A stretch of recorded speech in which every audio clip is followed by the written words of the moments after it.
চট্টগ্রামের কোতোয়ালী থানার সাবেক ভারপ্রাপ্ত কর্মকর্তা মোহাম্মদ নেজাম উদ্দিনকে মারধর ও লাঞ্ছিত করার ঘটনায় চকবাজার থানা স্বেচ্ছাসেবক দলের সদস্য সচিব শহীদুল ইসলাম শহীদকে বহিষ্কার করা হয়েছে। মঙ্গলবার নগর স্বেচ্ছাসেবক দলের দপ্তর সম্পাদক এম আবু বকর রাজু সই করা প্রেস বিজ্ঞপ্তিতে বিষয়টি জানানো হয়েছে।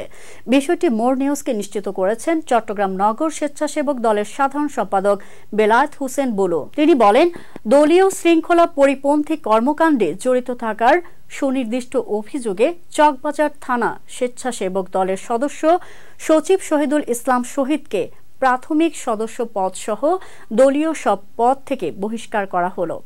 এ সিদ্ধান্ত কার্যকর করেছেন চট্টগ্রাম মহানগর স্বেচ্ছাসেবক দলের সভাপতি এইচ এম রাশেদ খান ও সাধারণ সম্পাদক বেলায়েত হোসেন বুলু। এর আগে গত ৬ ডিসেম্বর দুপুরে নগরীর পাঁচশাইল এলাকায় সন্তানকে স্কুলে দিতে গিয়ে মারধরের শিকার হন কোতোয়ালী থানার সাবেক ওসি নেজাম উদ্দিন।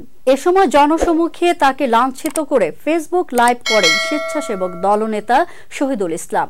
মারধরের ওই ভিডিও ছড়িয়ে পড়ে সামাজিক যোগাযোগ মাধ্যমে। শুরু হয় আলোচনা সমালোচনা।